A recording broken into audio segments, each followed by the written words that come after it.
డొక్క సీతమ్మ మధ్యాహ్నం బడి భోజనం. ఆవిడ ఆకలి తీర్చిన అన్నపూర్ణమ్మ.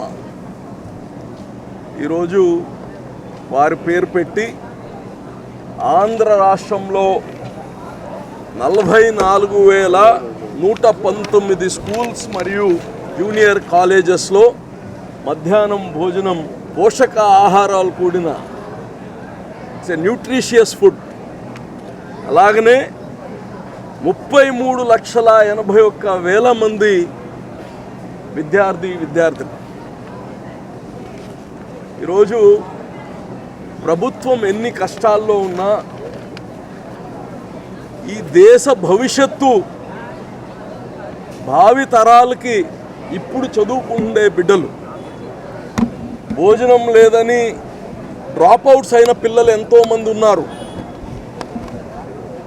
ఆ ఆహారం కానీ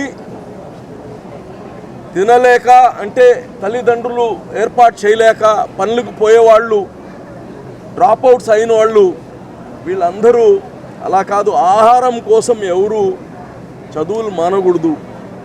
ఒక నాణ్యమైన చదువు, దాంతోపాటు మధ్యాహ్నం వాళ్ళకి న్యూట్రిషియస్ ఫుడ్.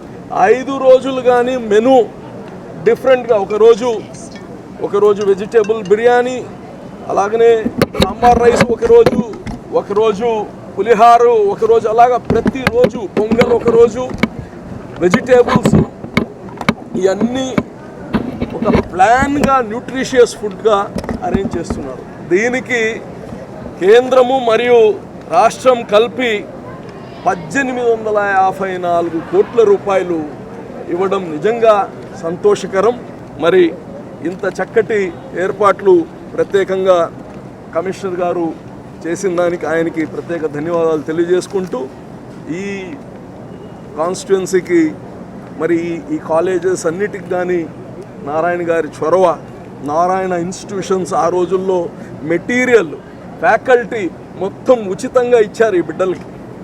మళ్ళా నేను మీడియా తరఫున నారాయణ గారిని కోరుతున్నా, మీరు మీ సంస్థల ద్వారా చొరవ తీసుకొని ఇక్కడ ఉండే బిడ్డలకి గతంలో ఎలాగైతే మనం వీళ్ళకి కోచింగ్ ఇచ్చామో, గతంలో ఎలాగైతే మెటీరియల్స్ ఇచ్చామో, గతంలో ఎలాగైతే ఎగ్జామినేషన్స్ పెడుతున్నామో అలాగనే ఇచ్చి బిడ్డల జీవితాలని బాగా చేయాలని ఆయన్ని ప్రత్యేక కోరుకుంటున్నాను. ఈరోజు డొక్కా సీతమ్మ మధ్యాహ్న భోజన పథకం ఆంధ్రప్రదేశ్ రాష్ట్ర ప్రభుత్వం నిర్వహించడం జరుగుతుంది. ఈరోజు మనకి నెల్లూరు నగరంలో కూడా ఈ పథకం ప్రారంభించడం జరిగింది.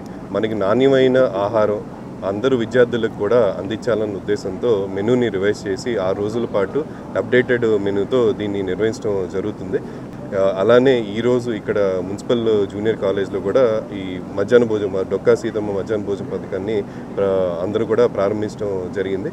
ఈ కళాశాలలో విద్యార్థులు మంచి మార్కులు సాధించి గౌరవనీయ మన మినిస్టర్ గారు స్టార్ట్ చేసిన కాలేజ్లో it's one of it's kind college. స్టేట్లో మున్సిపల్ జూనియర్ కాలేజ్ అనేవి లేవు. సో ఇది మన జూనియర్ కాలేజ్లో మంచి ఉత్తీర్ణత కూడా సాధిస్తూ ఉన్నారు. అలానే మంచి మార్క్స్ కూడా వస్తూ ఉన్నాయి. ఖచ్చితంగా ఈ పథకం ద్వారా మధ్యాహ్నం భోజనం ఏవైతే ఉందో పౌష్టికాహారం అందటం, అలానే విద్యార్థులు కూడా ఎలాంటి ఇబ్బంది లేకుండా ట్రావెల్ చేయాల్సిన అవసరం లేకుండా, పొద్దున్నే క్యారేజ్ తీసుకురావాల్సిన అవసరం కూడా లేకుండా మంచి ఆహారాన్ని అందించాలనే ఉద్దేశంతో ఈరోజు స్టార్ట్ చేయడం జరిగింది.